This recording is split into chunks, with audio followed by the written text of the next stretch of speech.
هاوڵاتیانی هەرێمی کوردستان کە خۆی دەبینێتەوە لە کۆمەڵە قەیران کە ئێستا هەرێمی کوردستان پێدا تێدەپەڕێ و بازی ئەو قەیرانانەش بازە گەورەکەی بەداخەوە هاوڵاتیانی هەرێمی کوردستان دەیدەن بە تایبەتیش ئەو چینە هەژار و فەقیرەی خەڵکی کوردستان کە قەیرانەکان بریتین لە قەیرانی سیاسی کە ئێمە هەم بە قەیراندا تێدەپەڕین لە ڕووی پەیوەندی سیاسیەکانمان لەگەڵ حکومەتی ناوەند کە بە تەواوی تێکچووە لەگەڵ وڵاتانی دراوسێمان کە ئەویش پەیوەندی سیاسیەکانمان زۆر خراپە لەگەڵیان و لە ئەوەش خراپتر پەیوەندی سیاسیەکانی ناوخۆی هەرێمی کوردستانە کە بەداخەوە ئەوەش بۆتە مایەی ئەوەی کە هەرێمی کوردستان سنگ و قورسایی خۆ لەدەست بدا لە وەکو پێگەی سیاسی و وەکو میلەتێک کە خاوەنی کۆمەڵێک بەڕاستی سیفات و خاستەتی بەرز و گەورەیە لە ئازایەتی و لە شەهامەت و لەو هەموو قوربانیەی کە لە ڕابردوودا تا ئێستا داوێتی لە پێناو ئازادی لە پێناو ڕزگارکردنی خاکەکەی وڵاتەکەی خەڵکەکەی و لەم دوایانشدا بەشداری کارایی و لە بەرامبەر شەڕی داعش کە دیسان قوربانی گەورە ئەم میلەتە داوێتی ئەم خەڵکە داوێتی بەڵام بە بەراورد لەگەڵ ئەم پێگانەی تەماشا دەکەین کە پێگەی سیاسیمان لە ناوەندی سیاسی چ لەگەڵ حکومەتی ناوەند و چی لەگەڵ وڵاتانی دراوسێمن و چ لەگەڵ وڵاتانی دنیاشدا بەڕاستی لەو ئاستەنیە و لاوازە و لە ڕووی ئابووریەوە ئێمە بە قەیرانێکی سەختدا تێدەپەڕین یعنی وڵاتێک کە دەوڵەمەندە و وڵاتێک کە نەوتی هەیە زۆر وڵاتی سەر ئەم ڕووی زەویە نەنەوتی هەیە نەغازی هەیە و حتا وڵاتی وا هەیە کشت و کاڵیشی نییە کە ئێمە وڵاتێکی کشت و کاڵیشین بەڵام تەمەشا دەکەی میلەتی خۆیان وڵاتی خۆیان بە باشترین شێوە و بەڕێکپێکترین شێوە بەڕێوە دەبن ئێمە لە ڕووی ئابووریەوە والیە هاتۆ تاچی کوردمان ینی خەڵک و خانەوادەمان هەیە کە ئێمەش لەگەڵ خەڵک تێکەڵین و خەڵک هاموشەمان دەکاوە خەڵک دەبینین یا پەیوەندیمان پێوە دەکەن بڕاوکە ینی خۆشنی باسی بکەیت وڵایی لەم ڕۆژانەیەشێک پەیوەندی پێوە کردم لە خستەخانە بوو لە سلێمانی وتی وەڵی خوشکێکمان هێناوە کە نەشتەرگەری کلیلەکانی پێویستە هەرچی پارەمان هەبوو لێمان خەرج کرد و گوتی وەڵی ئێستا خۆم و خوشکەکەم لێمە کە نەخۆشم تەنها 500 دینارم پێیە کە نازانم چۆن نانی ئێوارەی بۆ بکڕم ینی بەڕاستی حەیفە ینی وڵاتێک کە بەم دەوڵەمەندیە بەم هەموو خێوری بەرەکە هەیەی هاوڵاتێکی بێتە سەرەوەی 500 دیناری پێیە کە نازانێت چۆن مەسەڵ نانی نەخۆشەکەی دابین بکە ناکرێ بەڕاستی ئێمە ئەم قەیرانە سەختەوەکو باسم کرد قەیرانە ئابووریەکەی زیاتر کە خەڵکی فەقیر و هەژاری ئەم میلەتەی زیاتر گرتوتەوە نەک خەڵکە دەوڵەمەند و پارەدار و پلەدارەکەی هەرێمی کوردستان قەیرانی کۆمەڵایەتیمان هەیە کە لە پچڕانی شیرازی کۆمەڵایەتی خۆی دەبینێتەوە لە کاڵبوونەوەی عرف و عادەتە کۆمەڵایەتی جوان و بەرزەکانی کوردەواری خۆی دەبینێتەوە و هێندێکشی هەر لە بەین چۆ لە ناوچۆ نەماوە کە ئەو عادەت و عرفە باش و پەسەندانێکە ئێمە هەمانە لە هەرێمی کوردستان کە مایەی شانازیە و بۆ تەمایەی پتەوکردنی پەیوەندیەکان پتەوکردنی پەیوەندی خانەوادەیی کۆمەڵایەتی و حتا نەتەوەییش و قەیرانی ئیداریمان هەیە کۆمەڵە قەیرانی کەمان هەیە کە بدار ناسمە ناو وردەکاریەکانی کە ئەمانە بەڕای من ئەوانە خۆی دەرەنجامن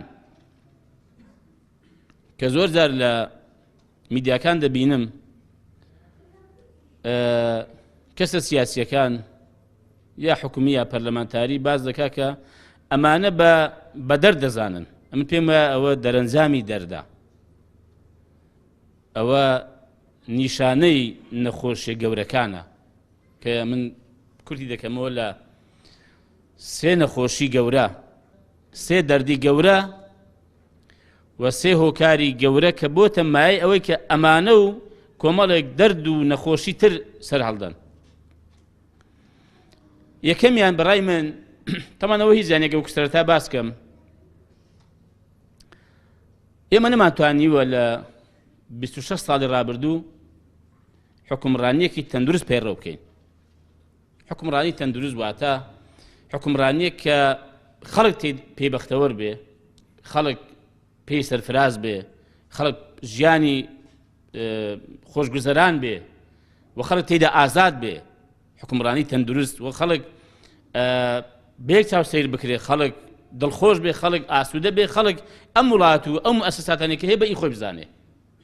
ئینتیمای بۆ بەهێز بێ. کە یەکێک لە مشکلەکانی ئێمە ئەوەیە کە ئێستا خەڵک ئینتیمای بۆ وڵات، بۆ خاک،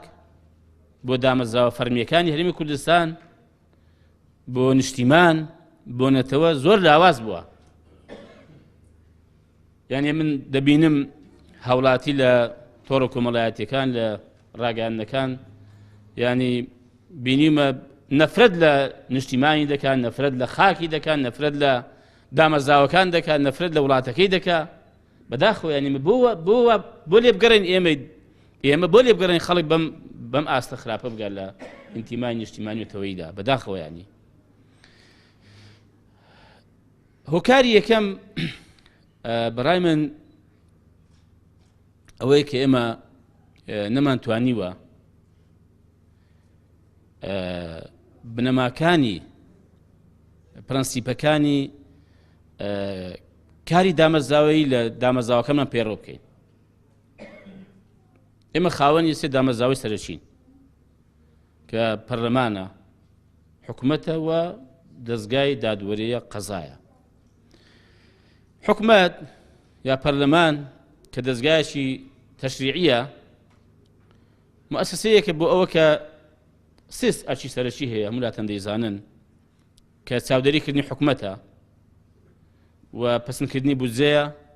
و دەرکردنی یاسایە، پەسەندکردنی پرۆژە یاسایە. نەیتوانیوە بە هیچ کام لەم کارانە هەڵبستێ. بەڵام بۆچی نەیتوانیوە؟ چونکە ئێمە ڕێگەمان نەداوە،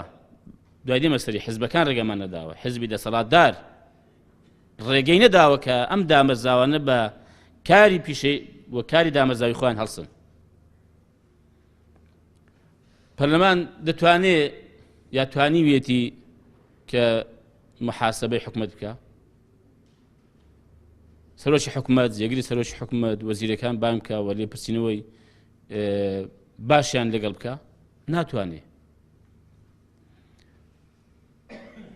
دەتوانێت توانیوێتی یاسای پێویست کە لە بەرژەوەندی خەڵک و ئەم وڵاتە بێدەر بکە یا هەمواری بکە، نەخێر. لەسەر پرۆژە یاسای سەرۆکایەتی هەرێم بوو کە ویستیان دەستکاری بکەن، هەمواری بکەن، 2 ساڵ پەرلەمان داخرا. کوا کارکردن بە بنەمای مؤسسات و دامەزراوەی کردن. ئایا حکوومەت کە منیش بەشێک بووم لە حکوومەت تا دوێنێ، ئایا فعلا حکوومەت توانیوێتی حکوومەتایەتی خۆی بکە کە ئەرچی ڕاپەڕاندنی کاروبارە؟ ئەویش نەخێر، ئەویش 100 کۆسپی بە دروست کراوە. یعنی نەکار بۆ وەزیرێک، یعنی بۆ سەرۆکی حکوومەتیش، بۆ جێگیری سەرۆکی حکوومەتیش، بۆ وەزیرە بەڕێزەکان، حزب کۆسپی گەورە لەمپەری گەورەی خستونەتە بەردەم. و ئایا قەزا توانیوێتی بێلایەن بێ؟ کەم پێم وایە بەرقەرارکردنی ئەمنیەت و ئاسایش، یعنی خەڵک دڵنیا بێت لە ماڵی، لە سامان و سەروەتی، لە سەری، لە ناموسی، لە کەرامەتی، لە هەموو شتێکی، بەهۆی ئەوەیە کە قەزا بتوانێت دادوەر بێ و بتوانێت فعلەن ئەو یاسایی کە هەیە بە بێ جیاوازی بەسەر هەموو کەسدا جێبەجێکە بەڵام ئایا توانیوێتی ئایا لەم وڵاتی ئێمە چەندەها تاوانبار هەیە کە تاوانی گەورەیان ئەنجام داوە هەیەە خەڵکی بە ناحەق کوشتووە بە نوێژی نیوەڕۆ بەڵام وەک بەرزەکی بانان بۆی دەرچووە و بەبێ منەتی لە شەقامەکان دەدەسوڕێتەوە هەژارێکیش کابرایشی کە دەسەڵاتیشی لە پشت نەبێ کەسێکی لە پشت نەبێ بێ دەسەڵات بێ هەرچی یاسای بەسەریدا جێبەجێ دەکرێت دەیکەواتە ئەم دەستگایەش ئەم ئەساسێش نەتوانێت کاری خۆی جێبەجێ بکە کەواتە ئێمە ڕێگەمان نەداوە حزب ڕێگەی نەداوە کە ئەم دامەزراوایانە هەیە بەڵام ڕێگەی نەداوە بە ئەرکەکانی خۆ هەڵسێ و کارەکانی خۆی کە وەک پێویستە جێبەجێ بکە من ناڵم هیچ نەکراوە ئەوە چکە ینی بەئینسافی دەبێت بەڵام نەیتوانی بە ئەرکی خۆی هەڵسێ ڕێی لێ گیراوە کێشەی بۆ دروست کراوە و هەڕەشەی لێ کراوە دەردی دووەم ئەوەیە کە بەڕای من حزب دەستی لە هەموو کاروبارێکی ئەم وڵاتە وەرداوە دەستی لە هەموو شتێک هەیە یعنی وەکو باسم کرد حزب بڕیاری بۆ پەرلەمان داوە بڕیاری پێدەردەکە یاسای پێدەردەکە حزب حکومەت بەڕێوە دەبا ئەگەر حزب حکومەت بەڕێوە نەبا ئەگەر حزب هەمە کارە نەبێ ئەگەر لە هەموو شتێک باڵا دەستتر نەبێ دەتوانێت پێکاتەیەکی گەورەی ناحکومەت بنێرێتەوە ماڵە بڕۆ ماڵێ ئەوە بەس لە زمانی ئاغایەتی و شێخایەتی کابرای